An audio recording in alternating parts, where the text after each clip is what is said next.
اور اب بھی میرے انفارمیشن کے مطابق ایڑی چوٹی کی زور یہ حکومت لگا رہی ہے کہ کسی بھی طریقے سے اسمبلی کو تحلیل ہونے سے بچایا جا سکے. یہ تو ویسے زبانی کلامی یہ بات کرتے ہیں کہ ہم دوبارہ انتخابات یہاں پر کروا لیں گے، لیکن ان کی بس کی بات پھر نہیں ہے. پھر یہ 60 روز میں قطعی طور پر کروا ہی نہیں سکتے.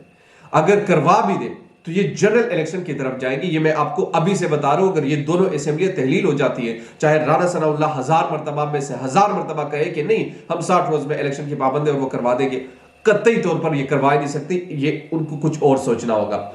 تو اب وہ کیا کہہ رہے ہیں؟ وہ اب عمران خان کو گرفتار کرنے یا ان کو ڈرانے دھمکانے کی کوشش کر رہے ہیں. ڈرایا کس طرح جا رہا ہے؟ اس طریقے سے ڈرایا جا رہا ہے کہ عمران خان کو وہ بتا رہے ہیں کہ اگر آپ نے اسمبلی تحلیل کی تو پنجاب میں بھی آپ کی حکومت نہیں رہے گی اور خیبر پختونخوا میں بھی آپ کو حکومت نہیں رہے گی، تو ہم نے آپ کو گرفتار کرنا ہے.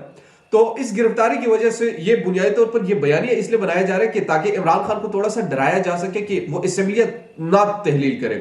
اگر وہ اسمبلیاں تحلیل کریں گے تو ہم اس بات پہ یہ ڈرائیں گے کہ آپ کے پاس پھر پاور نہیں ہوگی اور اس پاور نہ ہونے کا فائدہ ہم اٹھا کر آپ کو ہم گرفتار کریں گے.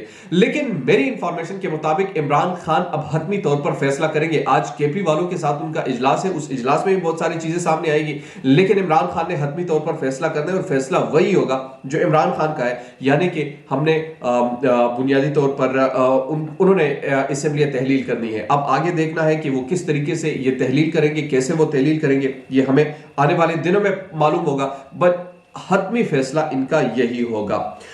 تیسری چیز میں نے آپ کے سامنے رکھی تھی، شہید ارشد شریف کی والدہ سے عمران خان کا وعدہ پورا. ارشد شریف شہید کے والد سے عمران خان نے کافی اور ان کی جماعت نے بھی کافی سٹرگل کی اور ان کو انصاف دلانے کے لیے ہر ممکن کوشش کرنے کی کوشش کی. عمران خان نے ارشد شریف کی والدہ سے یہ اور پوری قوم سے یہ وعدہ کیا تھا کہ کے پی میں اور پنجاب میں ان کی حکومت ہے تو وہ مونومنٹ ایک تو بنانے کا وعدہ کیا تھا.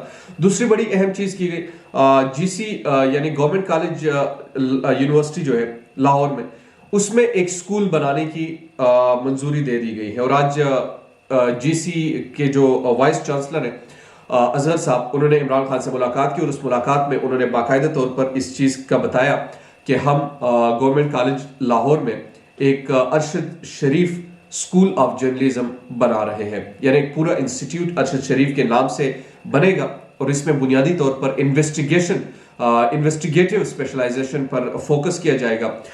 یہاں پر ریسرچ کی جائے گی، یہاں پر اسٹوڈنٹ جو ہے جرنلزم سیکھنے کے لیے آئیں گے، یہاں پر اسپیشلائزیشن اپنی کریں گے. تو یہ بڑا اچھا انیشیٹو ہے اور پاکستان میں انویسٹیگیٹو جرنلزم جو ہے وہ یقیناً ناپید ہو چکی ہیں. تو اس طریقے کے جو انیشیٹو ہے یہ قابل اس میں آپ کہہ سکتے ہیں کہ ایک اچھا انیشیٹو ہے اور اسی طریقے سے پورے پاکستان میں بھی میرے خیال میں اس طرح کے انیشیٹو لینے چاہیے تاکہ ان لوگوں کو پیغام پہنچے کہ پاکستان یار آپ کا نہیں ہے. آپ انسان کو مار سکتے ہیں لیکن انسان کی جو محبت ہے وہ لوگوں کے دلوں سے آپ نہیں نکال سکتے. چوتھی چیز جو ہے جناب، کیا جنرل فیض حمید صاحب سیاست میں کودنے کے لیے تیار ہے؟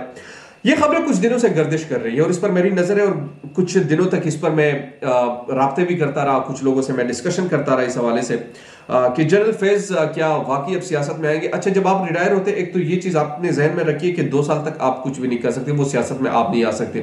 تو یہ 2 سال تو وہ نہیں آئیں گے، یعنی 2025 میں کہیں جا کر وہ پالیٹکس میں آفیشلی آ سکتے ہیں. لیکن ہاں، ان کے قریبی جو ذرائع ہیں ان سے یہ معلوم ہوا ہے کہ کہیں نہ کہیں وہ آئیں گے ضرور اس چیز میں.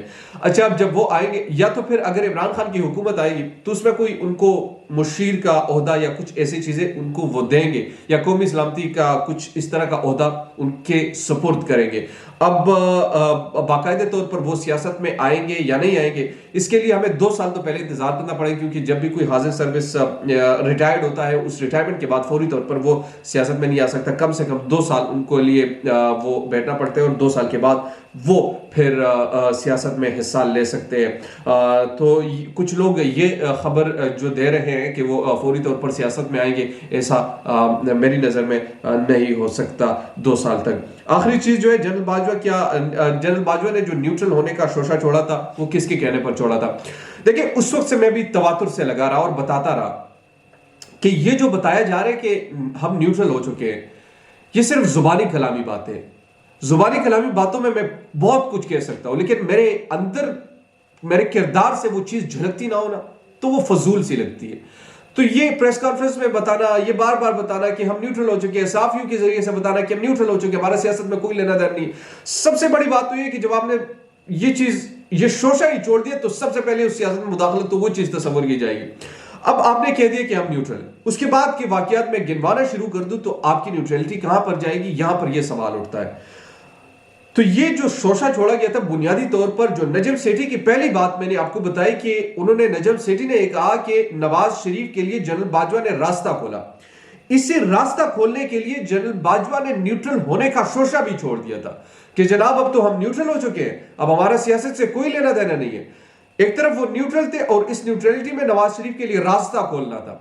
یعنی آپ اس دماغ کو دیکھیں, یہ سمجھ رہے تھے کہ قوم بیوقوف ہے, بھیڑ بکریاں ہیں, کہ یہ کچھ سمجھتی نہیں ہے, ہم بس جو کچھ کرتے رہیں گے اپنی مرضی اپنی منشا کے مطابق کرتے رہیں گے, ہماری نظر میں تو کوئی ایسی چیزیں ہے نہیں, ہم تو بس اپنی طرف سے ہم جس طریقے سے جو بھی کچھ کرتے رہے تو ہم وہ کر سکتے ہیں. بہرحال جو یہ شوشہ جوڑا گیا تھا, اس شوشہ کا کیا فائدہ ہوا؟ فائدہ یہ ہوا کہ اپنے آپ کو بھی ذلیل کر دیا.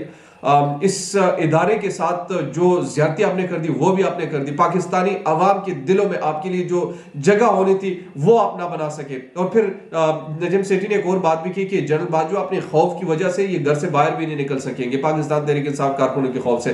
وہ پاکستان تحریک انصاف کارکنوں کا ذکر کرے لیکن ایکچولی وہ پاکستانی ہے, پاکستانیوں کے خوف کی وجہ سے.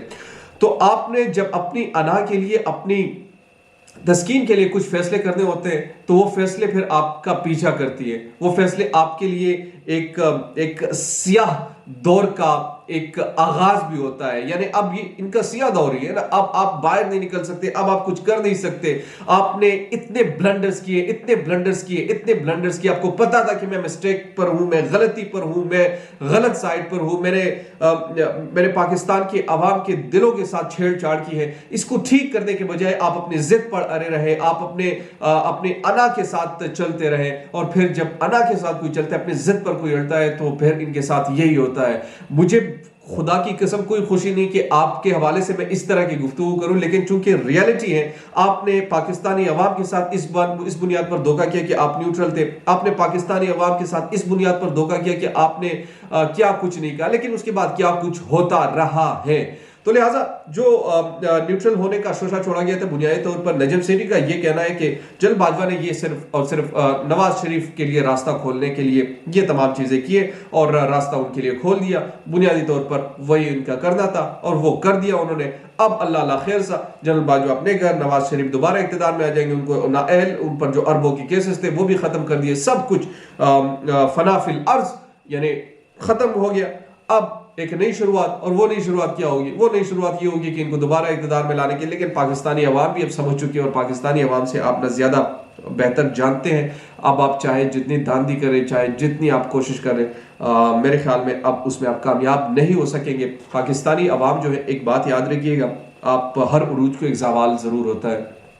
75 سالوں سے پاکستان پر جس طریقے سے راج کیا گیا, جس طریقے سے لوگوں کے گلوں کو نوچا گیا, جس طریقے سے لوگوں پر ظلم کیا گیا, جس طریقے سے بربریت کا نشانہ بنایا گیا, جس طریقے سے یہاں پر لوگوں کو غائب کیا گیا, ہر عروج کو ایک زوال ضرور آتا ہے. اور وہ زوال ہم دیکھ رہے ہیں. جب بھی کبھی انسان مرتا ہے تو آخری سانسیں کہتے ہیں بڑی مشکل ہوتی ہے, اور وہ سانسیں اتنی مشکل ہوتی ہے کہ انسان جو ہے اگر اس وقت ان کے سامنے کوئی ایسی بات بھی نہ کرے کہ کلمہ پڑھے, کیونکہ بنیادی طور پر وہ انکار بھی کر سکتا ہے اپنی تکلیف کی وجہ سے.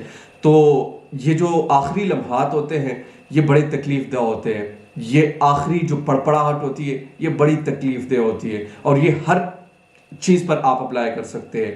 میں نے جس طرح کہا, ہر عروج کو ایک زوال ہوتا ہے. عروج انہوں نے گزار لیا, زوال ہے, آخری پھڑپڑے ہیں. یہ کریں گے, یہ ماریں گے, یہ دمکائیں گے, یہ ڈرائیں گے, یہ خوف کی کیفیت کو پیدا کریں گے, مگر آخر میں جا کر انہیں کو شکست ہوگی. انہیں کو ہی یہ تسلیم کرنا پڑے گا کہ سپیریئر وہ نہیں, پاکستان کی عوام ہے. پاکستان کے عوام کے ساتھ جو رشتہ ہے وہ نبھانا ضروری ہے. اب نئی قیادت ہے, نئی قیادت کو یہ سوچنا ہوگا کہ پاکستان کو کس طرف وہ لے کر چلنا چاہتے ہیں. نئی قیادت کو یہ دیکھنا ہوگا کہ پاکستان کو وہ کس طرف لے کر جانا چاہتے ہیں. آیا وہ پاکستانی عوام کے دلوں پر راج کرنا چاہتے ہیں, یا پھر چور